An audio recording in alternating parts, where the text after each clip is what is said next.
Bonsoir à tous. Bienvenue au FIDF-FIFDH 2020, édition 2.0, post-coronavirus. C'est un honneur d'accueillir ce soir François Gemène. Bonsoir. Bonsoir. Et bonsoir à tous ceux, à toutes celles qui nous regardent en ligne sur Facebook ou sur le site du festival. François Gemène, vous êtes professeur de géopolitique de l'environnement à Sciences Po Paris. Juste.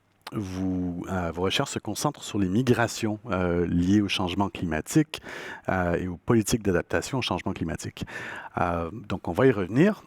Mais avant tout, pour bien s'ancrer dans l'actualité, puisque c'est une journée importante pour le coronavirus qu'on a déclaré pandémique jusqu'à tout récemment, je voudrais faire référence à une entrevue que vous avez accordée à France Inter, où vous soulevez la question de pourquoi est-ce qu'on a plus peur du coronavirus que du changement climatique.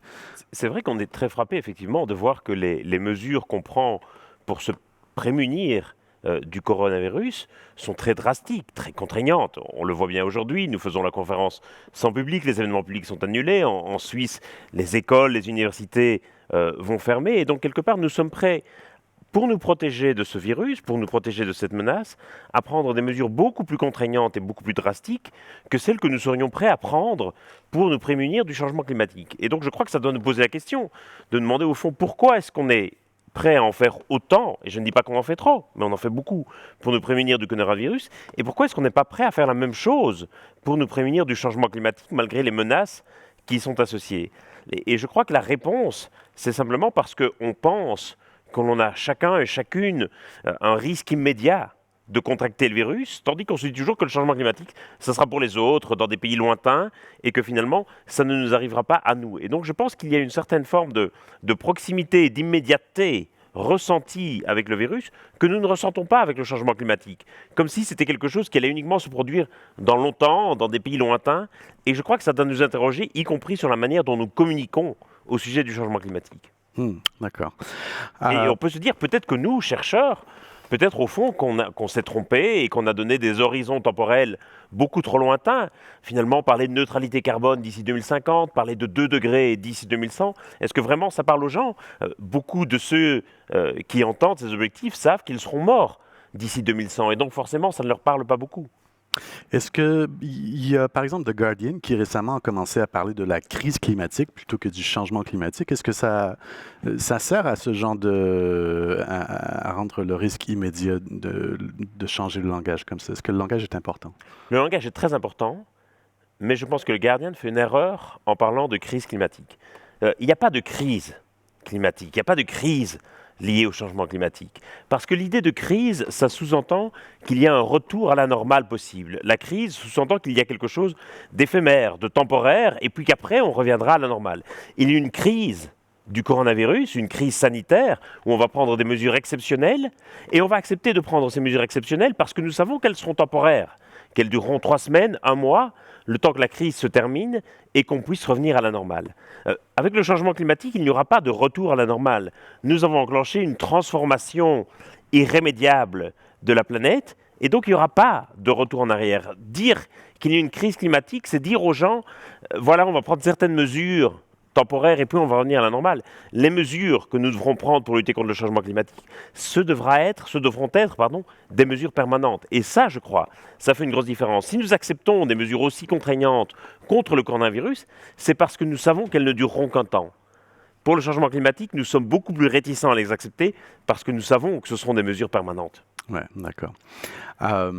Avant de poser la prochaine question, je dois mentionner que si vous écoutez sur Facebook cet entretien, n'hésitez pas à poser des questions. Nous allons choisir quelques questions parmi celles que vous nous posez, puis les adresser à la fin de cet entretien.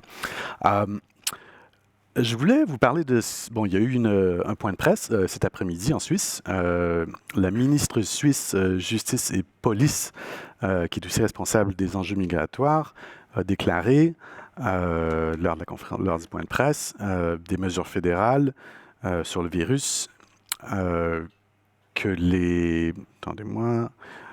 finalement, a tenté de décourager les demandeurs d'asile à venir en Suisse, surtout s'ils venaient d'Italie, en qualifiant, je pense, les demandeurs d'asile de, bon, ils sont comme tout le monde, quoi. Qu'est-ce que vous faites de ça, quoi? Je dirais que ça s'inscrit quelque part dans un imaginaire collectif qui imagine toujours que l'étranger soit porteur de maladies, soit porteur de menaces. Et c'est vrai que, non seulement à l'occasion de l'épisode du coronavirus, où certains dirigeants étrangers, Donald Trump par exemple, ont parlé d'un virus étranger, comme si le virus avait une nationalité, un passeport. On a vu aussi des épisodes de racisme et de xénophobie au début de l'épidémie contre les personnes d'origine asiatique. Et c'est vrai que même au-delà du coronavirus, quand on discute de santé publique, il y a toujours cette idée que les migrants vont être porteurs de maladies nouvelles ou de virus et que quelque part, il va falloir les mettre en quarantaine. C'est ce qu'on faisait avant, notamment à Ellis Island, l'île aux abords de New York. Pourtant, les recherches montrent qu'en fait, c'est tout le contraire, que les migrants ont plutôt tendance à être en meilleure santé que le reste de la population et ne sont pas particulièrement porteurs de virus ou de bactéries nouvelles. Et donc, je dirais, à mon avis, cette communication gouvernementale s'inscrit quand même dans un imaginaire collectif qui voit l'étranger comme porteur de maladies, comme porteur de menaces, et effectivement qui doit nous inquiéter. Puis en fait, il y a des recherches aussi qui prouvent que les migrants contribuent à moyen terme souvent aux économies locales, nationales, plutôt que... Il y a effectivement beaucoup de recherches qui montrent que les migrants représentent un apport à l'économie, plus ou moins grand selon les pays, plus ou moins grand selon le type de migrants que vous accueillez. Je pense qu'en Suisse, par exemple, c'est un des pays où la contribution des migrants est la plus significative. Mais je crois qu'il faut se méfier de ce type de raisonnement et de ce type de recherche. Prenez-moi, qui suis chercheur dans une université publique, qui suis donc financé avec l'argent des impôts de mes concitoyens, dont mes recherches sont financées quasiment exclusivement sur argent public, je ne rapporte rien à la société. Mes recherches coûtent très cher, je suis en termes fiscaux une charge pour la société. Et pourtant, personne ne va aller dire, tiens, les chercheurs dans les universités publiques, ce sont des charges pour la société parce qu'ils coûtent de l'argent. Et donc je me dis, au nom de quoi est-ce que quelque part, nous allons avoir ce raisonnement pour les migrants, où on va se demander sans cesse, est-ce qu'ils coûtent de l'argent ou est-ce qu'ils rapportent de l'argent? Et le fait est qu'ils ont plutôt tendance à rapporter de l'argent qu'à en coûter. Mais même s'ils en coûtaient, qu'est-ce que ça voudrait dire? Ça voudrait dire qu'ils ne sont plus les bienvenus parce qu'ils coûtent de l'argent.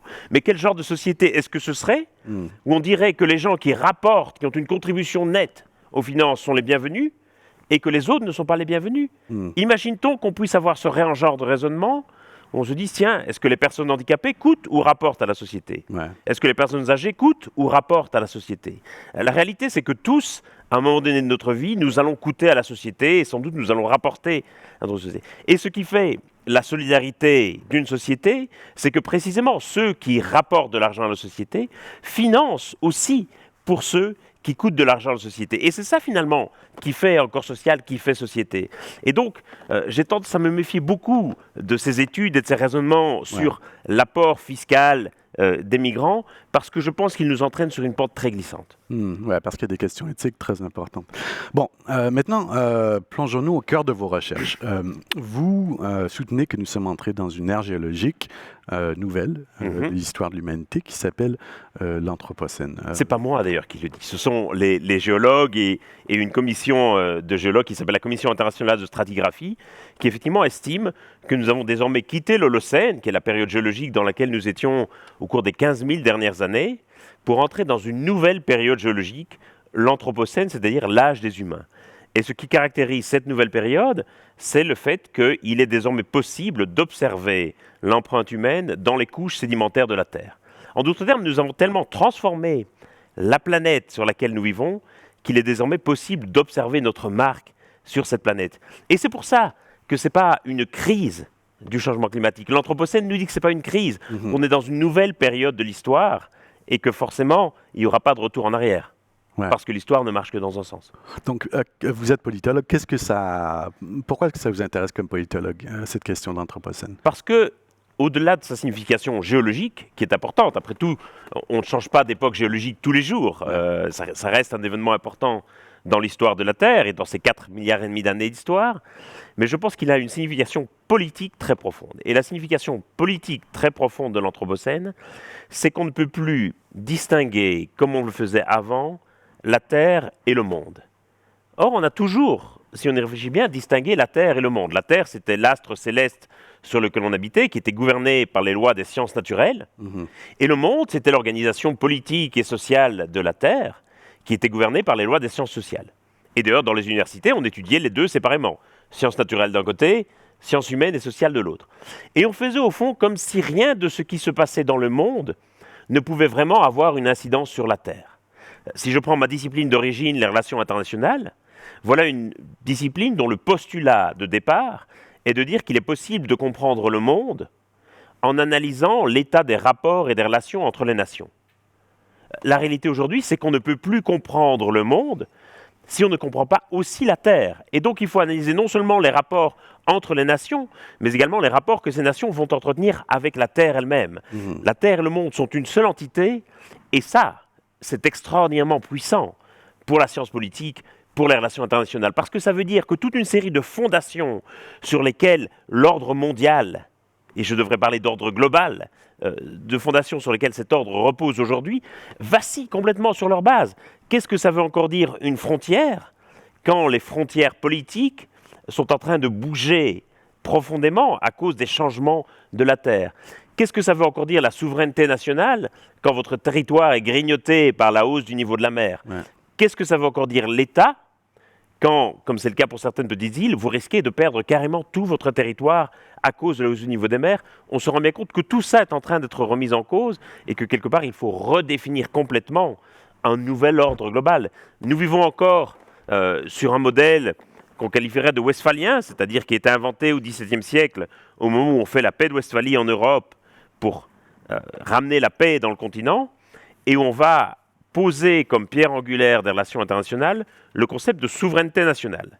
L'idée qu'à chaque territoire corresponde une population et corresponde un souverain.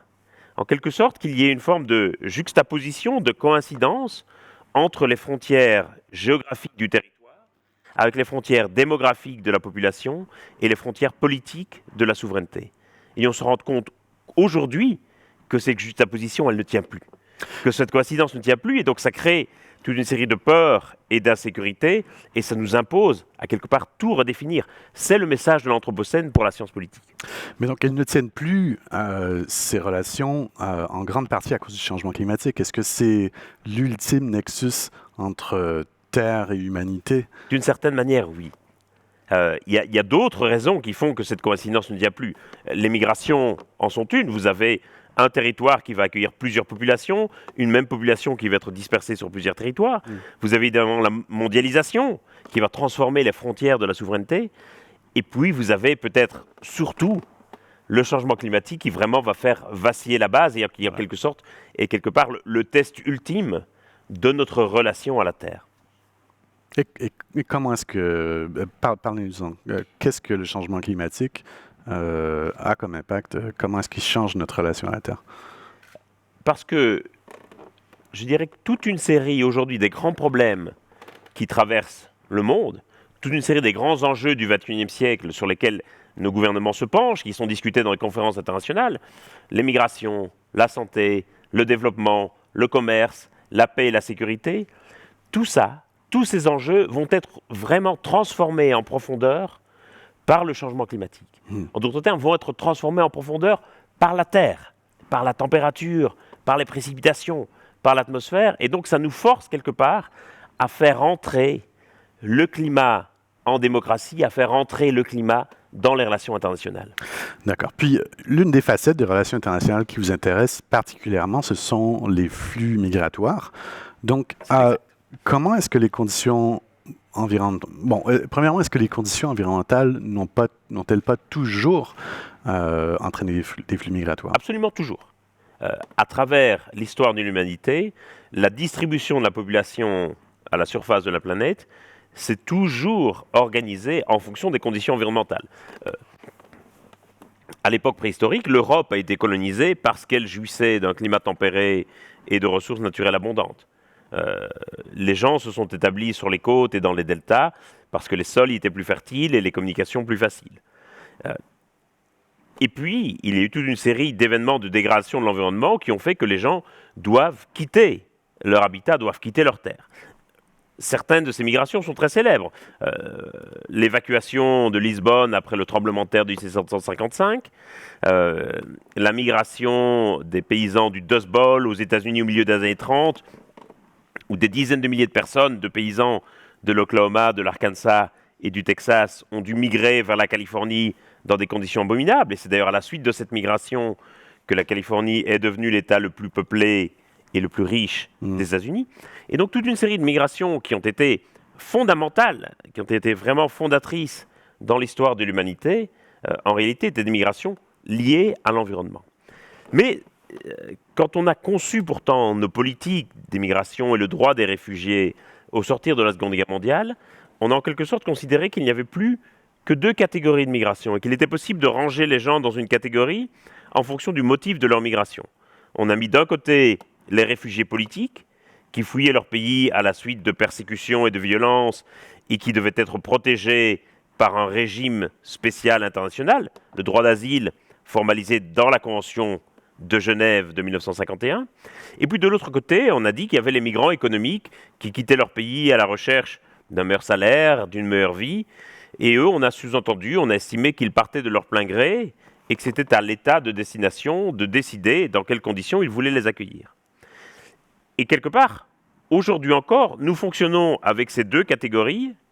Et de surcroît, sur ces deux catégories, nous avons posé des jugements normatifs. De plus en plus, on sent bien dans le discours que c'est un peu comme s'il y avait les bons réfugiés politiques d'un côté qu'il faudrait accueillir, et de l'autre, les mauvais migrants économiques qu'il faudrait renvoyer chez eux. Et la réalité aujourd'hui, c'est que ces catégories servent bien davantage à justifier des politiques migratoires souvent extraordinairement répressives dans les pays d'accueil, plutôt qu'à décrire une réalité empirique. Parce que sur le terrain, ce qu'on constate, c'est que d'une part, il y a de plus en plus de gens qui doivent migrer en raison des dégradations de leur environnement, et le changement climatique, en quelque sorte, nous fait redécouvrir ce motif de migration. Et puis surtout, les motifs de migration sont profondément imbriqués les uns dans les autres, s'influencent mutuellement, au point que je ne crois plus qu'il soit encore possible aujourd'hui de catégoriser les gens en fonction du motif de leur migration. Les migrations aujourd'hui sont devenues infiniment plus complexes, plus étalées dans le temps et l'espace qu'elles ne l'étaient dans les années 50 et 60. Et donc, quelque part, nous devons aujourd'hui adapter nos catégories politiques et juridiques à cette nouvelle réalité des migrations.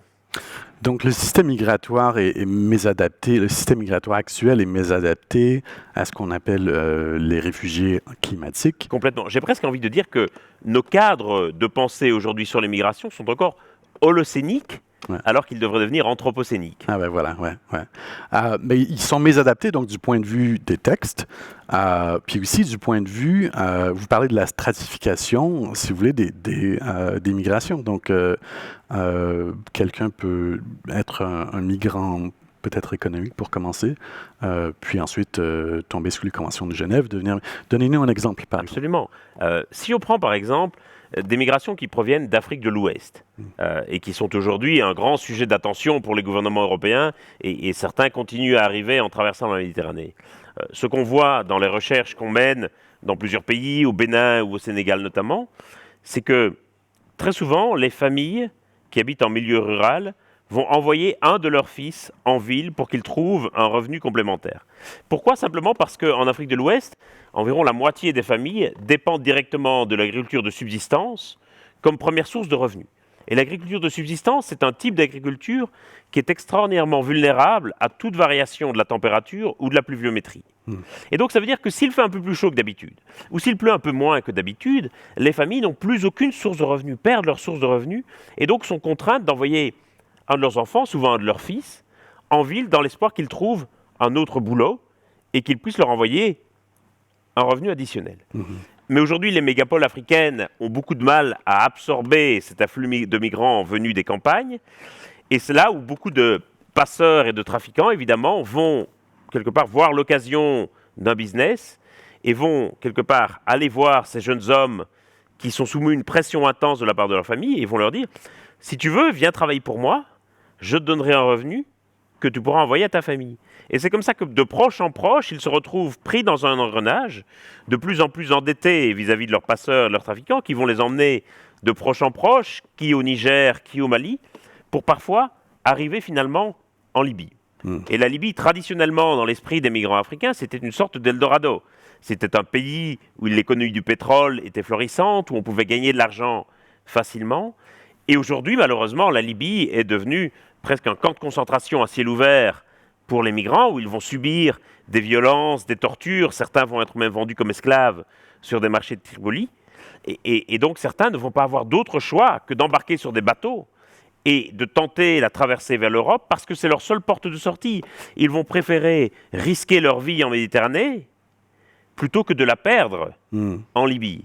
Et donc on voit, si on décortique les différentes étapes de cette migration, qu'on a des motifs environnementaux qui les font aller de la campagne vers la ville, des motifs économiques qui vont les faire voyager à travers tout le continent ou la sous-région parce qu'il faut qu'ils envoient de l'argent à leur famille, et puis des motifs politiques de violence et de persécution qui vont les amener à tenter de franchir la Méditerranée. Le problème, c'est que une fois qu'ils vont arriver en Europe, et une fois que nous allons les parquer de façon indigne, qui à Lesbos, qui dans d'autres camps, nous allons les considérer simplement comme des migrants économiques parce qu'on va considérer qu'ils viennent de Côte d'Ivoire ou du Sénégal, d'un pays qui n'est pas en guerre. En fait, si nous nous intéressions un petit peu plus aux raisons qui les poussent à migrer, à leur itinéraire, aux migrations internes que nous avons encore tendance aujourd'hui à considérer comme strictement différentes des migrations internationales, en réalité nous aurions, je crois, un regard tout à fait différent sur les migrations. Mais la réalité, il faut bien le dire, c'est que les migrations vues d'Europe ne nous intéressent qu'à partir du moment où il y a un franchissement de la Méditerranée. Tout ce qui se passe avant, ça ne nous intéresse guère et c'est une erreur tragique. Mais donc, vous parlez d'un chevauchement entre les effets du changement climatique et l'immigration. Pourtant, ceux qui ont tenté de mettre de l'avant peut-être de nouvelles façons d'adresser l'immigration due au changement climatique, ils ne semblent pas très intéressés par cette perspective-là. Donc, quelle est la dynamique politique qui fait que les pays bloquent quand vient le temps de décider de négocier des traités qui vont donner de nouveaux droits aux réfugiés climatiques. Je crois qu'un gros problème, quand on a commencé effectivement à parler des réfugiés climatiques, puisque c'est le terme qui est souvent utilisé et dans les médias et dans le langage courant, et je n'ai pas de problème fondamental avec ce terme, quand on a commencé à parler des réfugiés climatiques, on les a tout de suite identifiés comme des gens qui étaient dans des pays lointains, et comme une sorte de risque futur que nous pouvions éviter en réduisant drastiquement nos émissions de gaz à effet de serre. Et aujourd'hui encore, même si je pense que beaucoup de gens voient de quoi on parle quand on évoque les réfugiés climatiques, au début de mes recherches, quand je parlais des migrations liées au climat, beaucoup de gens s'imaginaient que je parlais encore des animaux et me parlaient des oiseaux ou des poissons. Aujourd'hui, je pense que les gens réalisent effectivement que le changement climatique va avoir un impact important sur les migrations. Mais ils le voient encore que comme quelque chose de très distant et de futur, comme quelque chose qu'on pourrait éviter en réduisant nos émissions de gaz à effet de serre. Et très souvent, c'est un argument que beaucoup d'activistes et parfois de chercheurs vont utiliser pour quelque part sensibiliser les pays industrialisés à la nécessité de réduire leurs émissions. Ils vont leur dire, attention, vous avez intérêt à réduire vos émissions de gaz à effet de serre parce que si vous ne le faites pas, alors vous allez vous retrouver avec des millions de migrants et de réfugiés qui vont venir frapper à votre porte. Et donc, on a quelque part utilisé cette figure des réfugiés climatiques comme une sorte d'épouvantail pour faire peur au gouvernement et pour les sensibiliser à la nécessité de réduire leurs émissions. Mais faisant ça, même si évidemment le but est noble et même si les intentions sont bonnes, on contribue quelque part à renforcer un discours xénophobe sur les étrangers, sur les migrants, en les présentant comme une menace à éviter à tout prix et comme le moyen d'intéresser quelque part les pays industrialisés et leur population à la lutte contre le changement climatique. Et faisant cela, je pense qu'on rend un très mauvais service à ceux qui doivent migrer en raison du changement climatique. D'abord parce qu'on va les présenter comme une sorte de risque futur alors qu'ils ont besoin dès aujourd'hui de réponses politiques, d'assistance et de prise en charge, qu'on va les présenter comme une menace, voire comme une sorte d'invasion qui serait demain complètement ingérable, alors qu'en réalité nous avons les moyens aujourd'hui largement de gérer et d'organiser les migrations, y compris celles qui sont liées au changement climatique, et que donc, finalement, nous ne nous intéressons guère aux migrants pour ce qu'ils sont, mais pour ce qu'ils représentent. Et le risque, c'est que la réaction des États à qui on adresse ce message ne soit pas du tout de réduire leurs émissions de gaz à effet de serre, mais de renforcer leurs frontières. Bon, premièrement, avons-nous les moyens de gérer ces grandes migrations mondiales? Oui, je dirais parce qu'elles ne vont pas se produire toutes d'un coup, subitement. Ce sont des migrations qui vont être étalées à travers le temps et à travers l'espace, qui aujourd'hui font peser effectivement un poids qui est parfois difficile à gérer sur certains pays en développement, mais que nous aurions effectivement les moyens d'organiser. Je dirais que le gros problème, et ce n'est pas du tout propre aux migrations liées au climat et à l'environnement, je dirais que c'est une caractéristique des migrations en général, c'est que nous avons toujours tendance à attendre le dernier moment avant de nous occuper des migrations. C'est-à-dire que nous attendons toujours d'être confrontés à une crise, à un afflux massif, avant de prendre de vraies mesures de politique d'asile et d'immigration. Et il y a un vrai impensé politique derrière cela, qui fait que nous allons toujours nous placer dans une position comme si ce qui comptait, c'était d'essayer de résister aux migrations, quelque part de les maîtriser, de les juguler, alors que le mieux que nous puissions faire en réalité, c'est d'essayer de les organiser dans l'intérêt de tous. Résister aux migrations, c'est une entreprise qui est condamnée à échouer. C'est comme vouloir empêcher le jour de succéder à la nuit. Vous pouvez faire tout ce que vous voulez, vous n'y arriverez pas. C'est pareil avec les migrations. Et donc il faut accepter que les migrations, je crois, soient une transformation structurelle de nos pays, de nos économies, de nos sociétés, et voir comment on peut les organiser au mieux. Mais le problème, c'est que les gouvernements sont très réticents à organiser les migrations. Le résultat, c'est qu'on préfère attendre le dernier moment, être dans une logique strictement réactive, et c'est comme ça, bien entendu, que des crises humanitaires se déclenchent, et c'est comme ça que dans l'esprit du public, la migration est toujours synonyme de crise ou de menace, et qu'on reste plongé dans cette rhétorique et dans cet imaginaire de crise qui, évidemment, ne nous permet pas de penser les migrations sur le long terme, ne nous permet pas d'organiser de véritables politiques d'asile et d'immigration en partenariat avec les pays d'origine et de transit. Tout à l'heure, vous parliez d'épouvantail que les États utilisent lorsqu'on parle de réfugiés climatiques. Donc, pour ceux que ça intéresse, est-ce qu'on a dénombré, il y a combien de réfugiés climatiques, si on peut les appeler comme ça? Quelles sont les prévisions? C'est très compliqué de donner des chiffres, d'abord parce que beaucoup de chiffres qui circulent dans les médias, etc., sont assez imprécis. Par exemple, on ne sait pas s'il s'agit de chiffres sur une année donnée ou s'il s'agit de chiffres cumulatifs sur une période donnée. Quand on dit, par exemple, 250 millions de migrants climatiques en 2050, est-ce que c'est 250 millions pour l'année 2050 ou est-ce que c'est 250 millions entre maintenant et l'année 2050? Évidemment, ça fait une énorme différence et pourtant une grande imprécision là-dessus. Alors, quels sont les chiffres qu'on peut donner?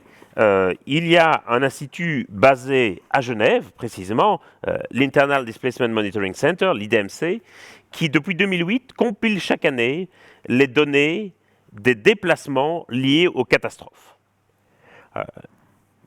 Quelle que soit la nature de la catastrophe, qu'elle soit d'origine hydroclimatique, des inondations, une sécheresse, un glissement de terrain, ou qu'il s'agisse de catastrophes géophysiques, des tremblements de terre, ou des éruptions volcaniques.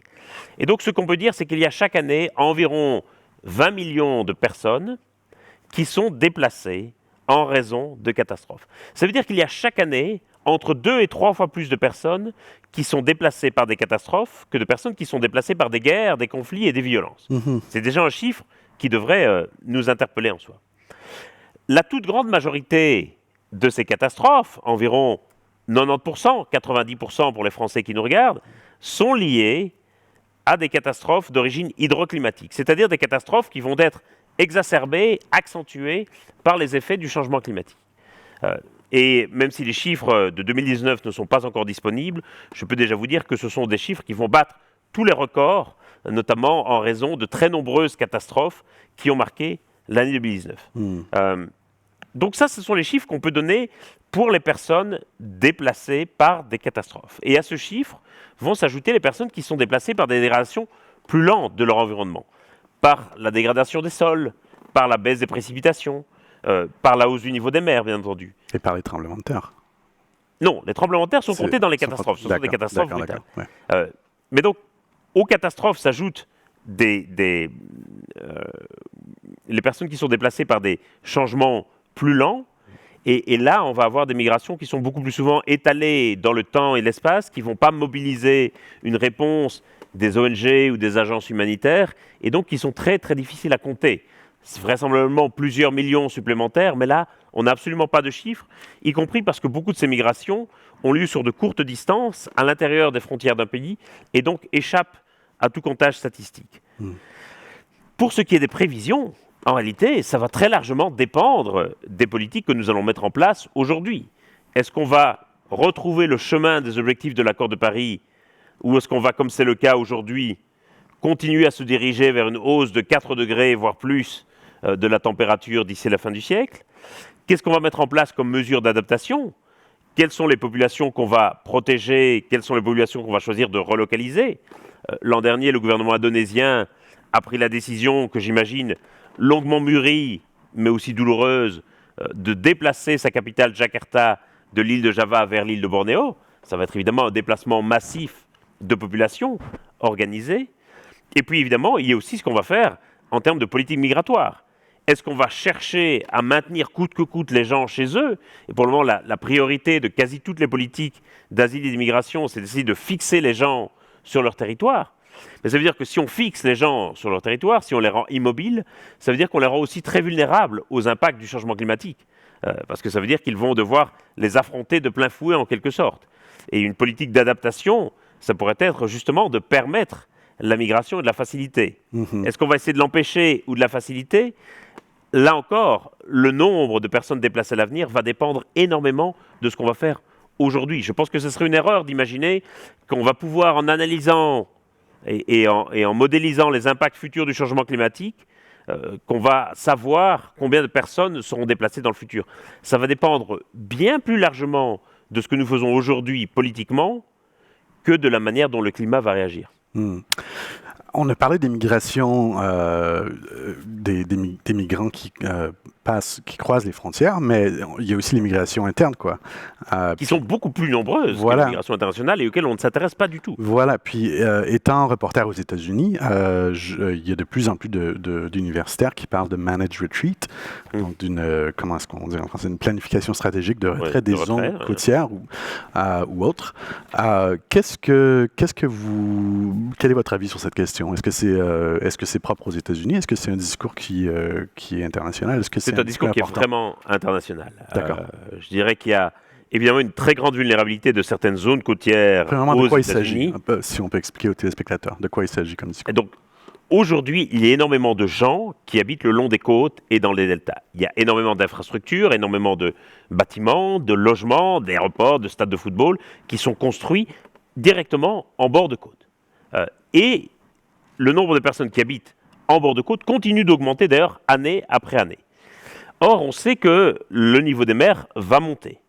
Va monter entre 1 mètre et 2 mètres d'ici la fin du siècle, selon qu'on est sur une projection optimiste ou pessimiste. Mais ça veut dire que toute une série de zones côtières vont être inondées de façon permanente.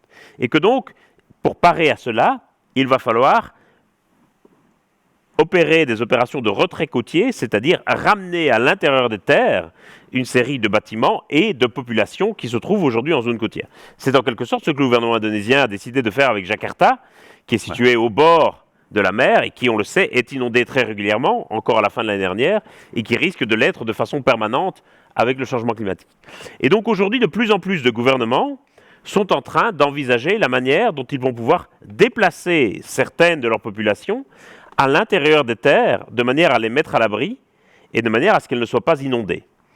Ça se fait de façon très très différente dans plusieurs pays et malheureusement souvent au mépris de certains droits humains assez élémentaires. Je prends par exemple un exemple au Vietnam. Le Vietnam a déjà depuis plusieurs années un programme qui s'appelle Living with Floods, vivre avec les inondations, qui vise à déplacer des villages situés dans le delta du Mekong vers les collines intérieures, de manière à leur éviter d'être inondés. Le problème, c'est que les gens sont rarement informés du processus, n'ont pas vraiment le loisir de choisir où ils vont habiter, ne reçoivent pas de compensation financière, et donc il y a toute une série de droits qui sont bafoués dans ce processus. Et ça va forcément s'accentuer parce que au Vietnam, même si on est dans un scénario optimiste d'une élévation d'1 mètre du niveau de la mer, ça veut dire que 25 000 km de territoire pourraient être perdus. 25 000 km², c'est l'équivalent de 10% de la superficie du Vietnam.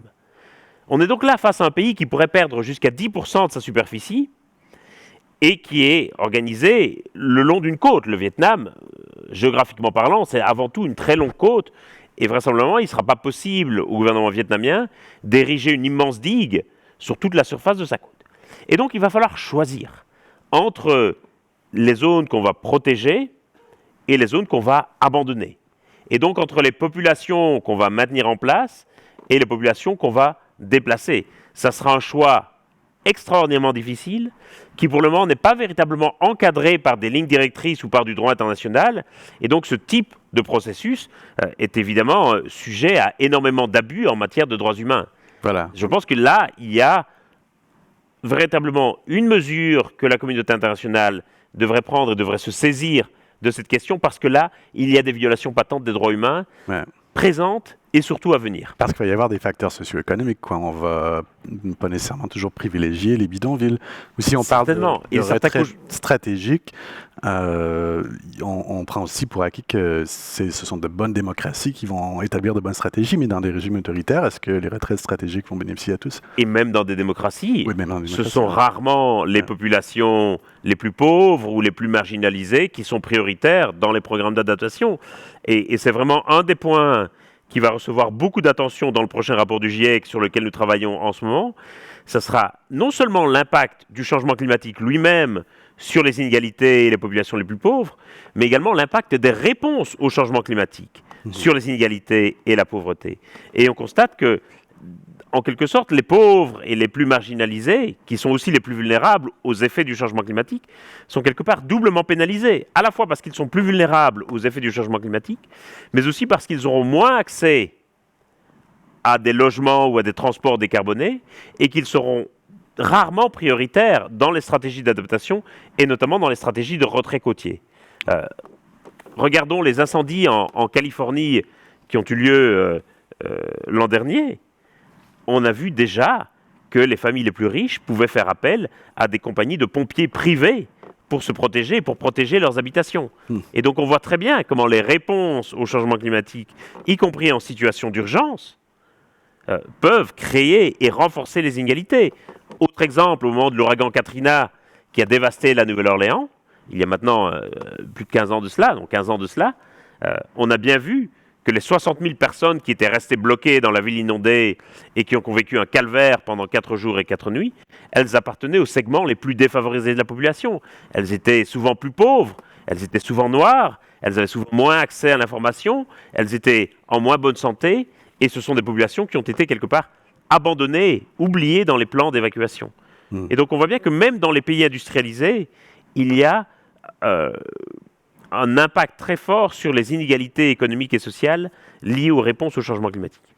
Il y a eu quelques développements, un développement particulier qui me frappe, du Comité des droits de l'homme qui a déclaré, je crois qu'on ne pouvait pas refouler des réfugiés si leur vie était en danger à cause des effets du changement climatique tout récemment en janvier.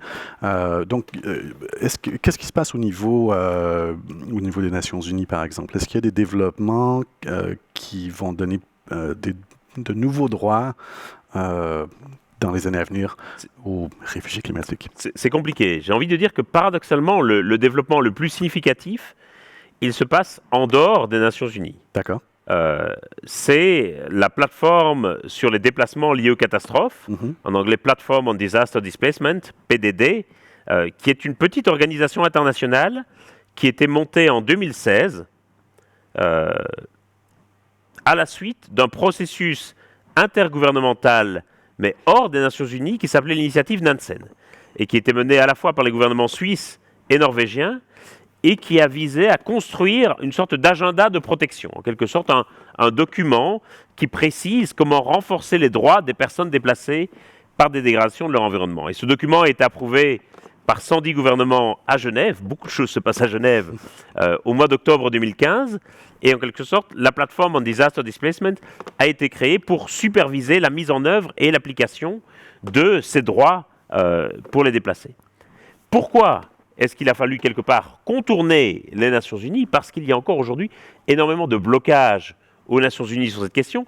C'est une question extraordinairement sensible qui a été abordée par exemple dans le Pacte mondial sur les migrations, qui est un processus onusien, qui contient, et je m'en félicite, une section complète consacrée au changement climatique et qui pourrait initier une vraie coopération entre gouvernements sur ce sujet. Mais on a vu à quel point ce document a été refusé par de nombreux gouvernements extrémistes et nationalistes, y compris en Europe, et je m'en désole. Et comme ce document, aujourd'hui, on a un peu l'impression qu'il a été rangé dans un tiroir et qu'il va rester lettre morte, alors qu'il aurait pu être le tremplin pour une coopération renforcée sur ces questions. Et donc c'est vrai qu'il y a quelque part un déficit de coopération sur ces questions et qu'on sent bien aujourd'hui qu'il y a plus vraiment d'appétit pour cette coopération internationale et c'est assez dramatique. On le voit aussi dans la gestion de la crise du coronavirus. C'est une crise sanitaire mondiale et pourtant on a l'impression qu'il y a 120 ou 150 gestions nationales de la crise où chaque pays va prendre des mesures différentes les uns des autres, où les pays vont fermer leurs frontières parfois de façon complètement irrationnelle. Et donc on voit bien qu'il n'y a pas du tout de gestion internationale de cette crise qui est pourtant une crise mondiale. C'est un peu comme si les pays cherchaient à s'isoler les uns des autres et malheureusement, alors que les enjeux qui nous relient sont de plus en plus globaux, effectivement, ça ne peut pas marcher de cette manière-là. Mais l'initiative Nansen, sauf si je me trompe, elle est non contraignante. Elle est non contraignante. Il n'y aura de toute façon plus rien de contraignant dans le système international. Je pense qu'il faut faire notre deuil de ces grands accords un peu top-down qui étaient décidés par quelques États et puis qui s'imposaient à tous. Moi, quand j'étais étudiant, j'ai encore eu des cours de droit constitutionnel où on apprenait la hiérarchie des normes, où on apprenait que c'était d'abord le droit international, les traités, les conventions, ensuite la Constitution, et puis les lois, et puis les décrets d'application. Tout ça a complètement changé aujourd'hui. Plus aucun pays, je pense, ne considérerait que les traités et les conventions internationales sont supérieurs à ces lois nationales. Et quelque part, l'accord de Paris, si l'accord de Paris sur le climat en 2015 a pu être signé, c'est parce qu'il reconnaissait ce renversement de la hiérarchie des normes, qu'il demandait à chaque pays quel était son plan national, ses intentions nationales, et puis qu'il les assemblait dans un document plus ou moins cohérent, mais qui n'est pas contraignant. Aujourd'hui, presque plus aucun gouvernement n'est d'accord d'accepter des règlements contraignants supranationaux. On le voit même dans l'Union européenne aujourd'hui. Il y a de plus en plus de gouvernements qui refusent l'idée qu'il puisse y avoir des règlements ou des règles européennes qui contrarient leur législation nationale. Et donc même au niveau international, quand on va arriver à des accords contraignants, il est possible qu'il y en ait encore, mais soyons très clairs, plus rien ne se passe si jamais on ne respecte pas les contraintes de cet accord. Le protocole de Kyoto, et c'est sans doute un des derniers textes contraignants en matière environnementale, avec des sanctions prévues pour les États qui ne respectaient pas leurs obligations. Le protocole de Kyoto est arrivé à expiration l'année dernière dans l'indifférence générale. Personne n'a fait le bilan de qui avait vraiment respecté ses obligations et qui ne les avait pas respectées. Le Canada, en 2011, est sorti du protocole en voyant qu'il ne respecterait pas ses obligations. Il n'y a eu aucune sanction appliquée contre le Canada. Et donc aujourd'hui, il faut bien se rendre compte, et je suis le premier à m'en désoler, je ne dis pas du tout ça de gaieté de cœur, mais que le droit international, y compris le droit international contraignant, est devenu une sorte de fantasme. Ce sont les gouvernements qui décident quand ils appliquent le droit international ou pas. La Convention de Genève sur les réfugiés de 1951 est violée aujourd'hui quasiment quotidiennement. La Grèce a suspendu pour un mois la possibilité de demander l'asile sur son territoire en violation complète de la Convention de Genève. Personne ne va imposer la moindre sanction à la Grèce. Et au contraire, tout le monde va dire merci la Grèce d'être le bouclier, le rempart face aux réfugiés qui arriveraient dans l'Union européenne, alors que la Grèce viole aujourd'hui, chaque jour, à l'instant où nous parlons, la Convention de Genève. Et donc nous vivons encore dans une sorte de fantasme qui nous pousse à croire que la solution viendrait du droit international et que le droit international va s'imposer par lui-même. Malheureusement, nous ne vivons plus dans ce monde-là. Donc, si on retourne à la question, on va bientôt prendre les questions des gens sur Facebook. Mais avant je voulais vous parler d'adaptation. Donc, premièrement, pour ceux qui sont ni spécialistes ou pas familiers avec ce terme technique, quand on parle d'adaptation, en gros, on avoue qu'on a fait défaut. D'une certaine manière. C'est pour ça que pendant longtemps, on a refusé de parler d'adaptation. Ouais. Il y a deux façons de lutter contre le changement climatique. Soit vous pouvez lutter contre le problème à sa source, c'est-à-dire réduire les émissions de gaz à effet de serre pour essayer que les impacts soient les moindres possibles. Soit vous constatez que les impacts ont déjà lieu et auront lieu et vous essayez de les atténuer au maximum et à ce moment-là, vous menez des politiques d'adaptation. Et effectivement, pendant longtemps, on n'a pas voulu parler d'adaptation parce qu'on se disait, oula, si jamais on dit aux États et au gouvernement qu'il va être possible de s'adapter à certains de ces impacts, c'est une porte de sortie. C'est une porte de sortie, ils ne vont plus rien faire pour essayer de limiter leurs émissions. On se rend compte aujourd'hui que les impacts sont là, que même si on réduit drastiquement nos émissions, un certain nombre de ces impacts sont inévitables et se produiront de toute façon, puisqu'il y a un délai de 50 ans environ entre les émissions de gaz à effet de serre que nous envoyons dans l'atmosphère et la manière dont le climat va y réagir et va donc produire ces impacts, et que donc il ne faut pas faire l'un ou l'autre, qu'il faut faire l'un et l'autre, qu'il faut et réduire ces émissions de gaz à effet de serre et s'adapter aux impacts du changement climatique. Donc, il y a deux types d'adaptation qui, moi, me fascinent parce qu'ils semblent issus directement d'un scénario de science-fiction. La capture du carbone, oui. Dont il y a une entreprise en Suisse qui est une des leaders sur la capture du carbone, et les îles artificielles. Il y a un projet qui s'appelle Oceanix, oui. Donc pour déplacer les populations des États insulaires qui vont perdre éventuellement tout leur territoire avec la montée du niveau des eaux. Qu'est-ce que vous en pensez? Est-ce que c'est réaliste Pour vous dire le fond de ma pensée, pour employer un terme un peu familier, les deux me paraissent très foireuses comme idée. Sur la capture du carbone. Donc l'idée de la capture du carbone, c'est que plutôt que d'envoyer le dioxyde de carbone dans l'atmosphère, on va le capturer à la source et on va le stocker sous terre. Ça pose trois gros problèmes. Le premier, c'est que ça ne nous incite pas du tout à quelque part transformer nos modes de production. Si on stocke le carbone sous terre, quelque part, il n'y a pas vraiment d'incitatif à transformer nos modes de production et aller vers une économie bas carbone. C'est le premier problème. Le deuxième problème, c'est qu'à l'heure actuelle, ça coûte très cher de stocker du carbone sous terre. Et que donc, plutôt que de payer pour stocker le carbone sous terre, ça serait mieux de ne pas le produire du tout et d'investir dès à présent dans des modes de production et de consommation à bas carbone. Mmh. Et le troisième problème, ça c'est un problème technique, c'est qu'à très forte concentration, le dioxyde de carbone, c'est un gaz létal. Mmh. On sait que chaque année, il y a des gens qui meurent suite à des intoxications au monoxyde de carbone. Le dioxyde de carbone est également létal s'il est à très forte concentration. Or là, on aura du gaz qui sera évidemment sous terre à très forte concentration. La question, c'est qu'est-ce qui se passerait si jamais il était mal stocké, s'il venait à s'échapper, par exemple, lors d'un tremblement de terre. On pourrait imaginer que ça soit vraiment un gaz mortel. Et donc, c'est un problème technique qui est assez important aussi. Donc, je dirais qu'il y a trois problèmes qui sont quand même liés et qui me paraissent quand même tout à fait importants, liés à la capture et au stockage du carbone. Pour les îles artificielles, c'est vrai que c'est une réflexion, on me dit souvent, on fait des îles artificielles aux États-Unis, on en fait à Dubaï. Pourquoi est-ce qu'on ne pourrait pas construire des îles artificielles pour les populations insulaires dans le Pacifique Sud ou dans l'océan Indien, enfin, c'est pas idéal, qui risquent de voir leur territoire englouti. Le problème, c'est que dans de nombreuses cultures insulaires, notamment dans la culture polynésienne ou micronésienne, l'île est véritablement considérée comme un prolongement du soi. Et donc, l'île sur laquelle vous habitez, sur laquelle vous êtes né, sur laquelle vous comptez mourir, fait partie intégrante de votre identité. Et les gens qui habitent sur cette île vont dire, tant qu'à perdre l'île sur laquelle je suis né, sur laquelle j'habite et sur laquelle je voudrais mourir, plutôt que d'aller sur une île artificielle qui culturellement ne représente rien pour moi, je préfère aller directement sur le continent à ce compte-là. Mmh. Et donc je crains malheureusement que cette idée d'île artificielle soit surtout un truc pour se faire mousser un peu dans les cabinets d'architecture, mais ne contienne pas vraiment de perspectives de long terme. Le gouvernement des Maldives avait tenté cette solution. Ouais. Il y a quelques années, il y a maintenant une quinzaine d'années, il y avait eu cette politique aux Maldives qui était la Safe Island Policy et qui consistait à construire des îles artificielles avec des défenses renforcées contre la hausse du niveau des mers pour aussi rassembler la population sur quelques îles artificielles.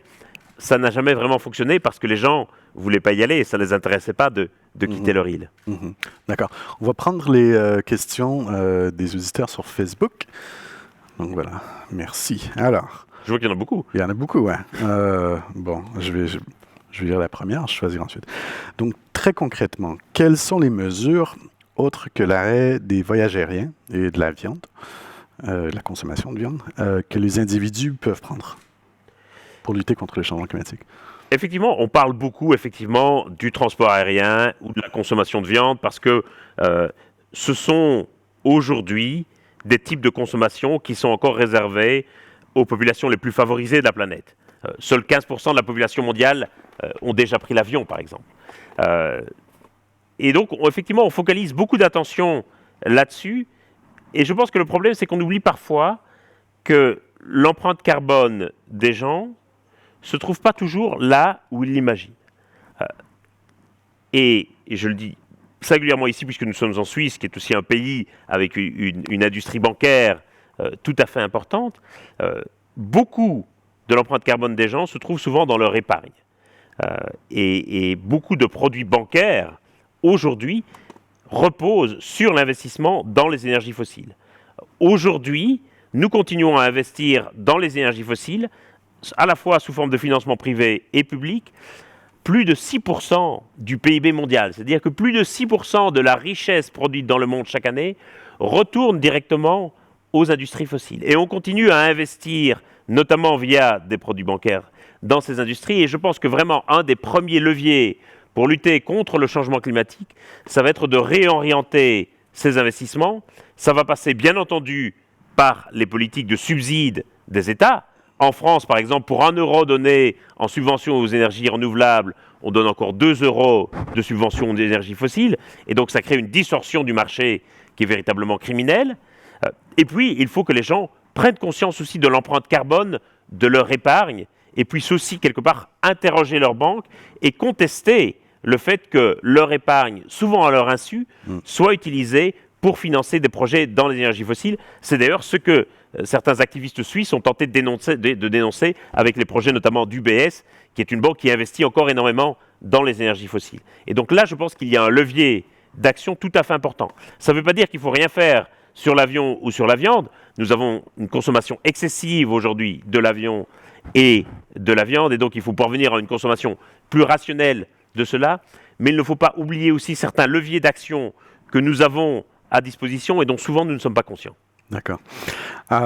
Bon, une autre question qui est simple, mais en fait très profonde. Donc C'est souvent le cas des questions simples. Voilà. Donc, quelqu'un te demande, toutes ces mesures individuelles ne sont-elles pas vaines si les États ne font rien? Puis ça me fait penser en fait aux États-Unis, où avec l'administration de Trump qui ne s'est pas engagée ni dans le traité de Paris, ni généralement, oui, où les États, la Californie, New York, ont commencé à créer des alliances, puis en fait, ont presque fait ce que l'État fédéral n'aurait pas pu faire, mais quand même, qui ne sont pas arrivés à vraiment remplacer l'État fédéral, remplacer Washington.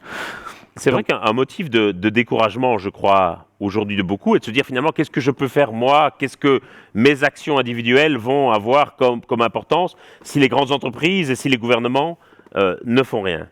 Et c'est vrai qu'effectivement, si on additionne uniquement les actions individuelles qu'on peut prendre, on ne va pas y arriver. On estime que la part des émissions mondiales de gaz à effet de serre qui est contrôlée par les choix individuels, par les choix de consommation individuels que nous posons en tant que consommateurs, elle varie entre 25 et 40% selon les individus et selon les pays. Ça veut dire que la majorité de l'effort, il va devoir être fait par les gouvernements ou par les entreprises. Et ça peut avoir un côté un peu déresponsabilisant. Mais je pense que le problème, c'est qu'aujourd'hui, nous nous concentrons trop sur ce que nous pouvons faire en tant que consommateurs et pas suffisamment sur ce que nous pouvons faire en tant que citoyens.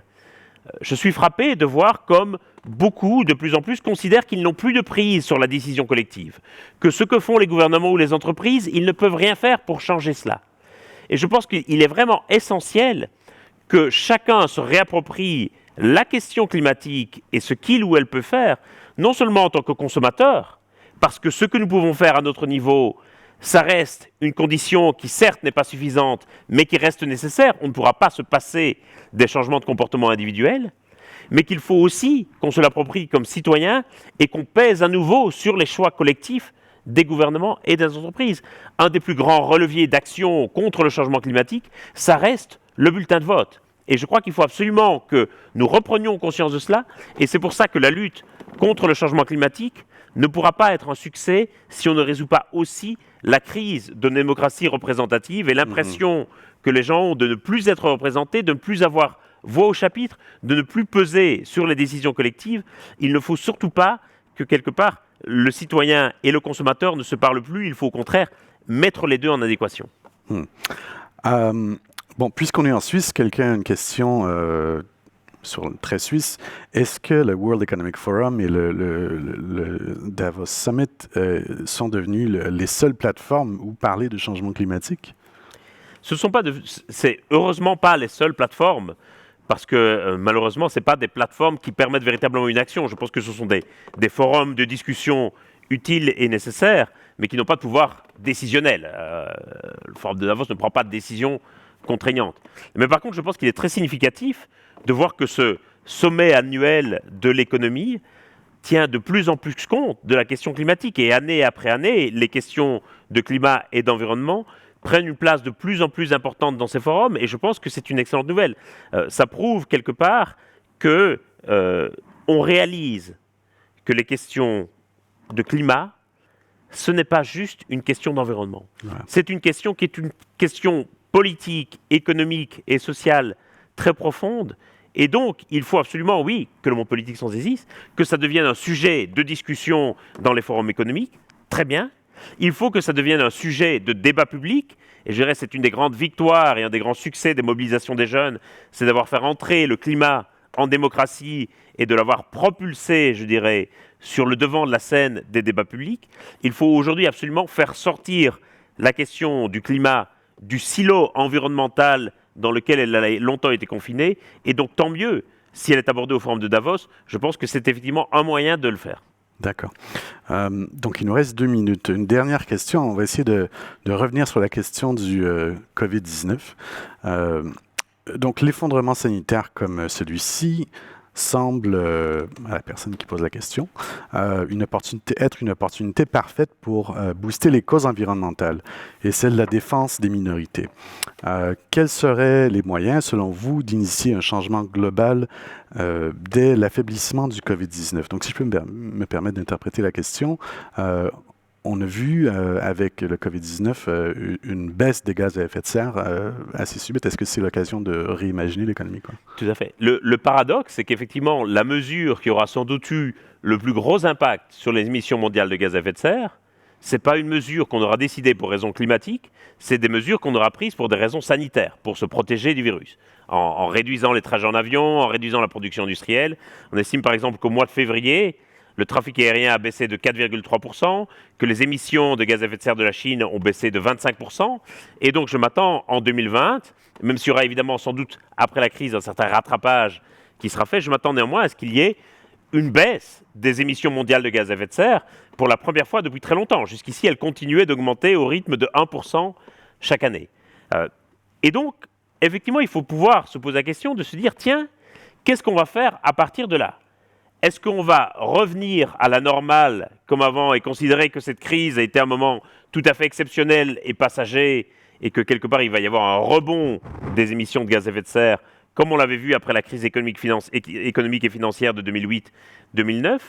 Ou est-ce que ça va être l'opportunité quelque part de réfléchir à toute une série de mesures que nous pourrions mettre en place mais qui cette fois-ci seraient des mesures choisies plutôt que des mesures subies? Le grand risque, évidemment, c'est que les mesures que nous mettons en place pour faire face au Covid-19, au coronavirus, ce sont des mesures subies pour le moment et pas vraiment des mesures que nous avons choisies. Et donc, le grand enjeu, ça va être de voir comment nous allons pouvoir transformer ce que nous subissons en ce que nous choisissons. Comment est-ce qu'on peut transformer la contrainte en un projet politique? Ça, c'est un défi formidable pour nos sociétés. D'accord. Voilà, donc François Gemene, je vous remercie beaucoup d'avoir participé à cette édition. Merci aux organisateurs et aux organisatrices d'avoir organisé le festival dans ces conditions un peu difficiles. Merci à tous ceux et à toutes celles qui nous ont suivis en ligne. Et merci à vous pour l'entretien.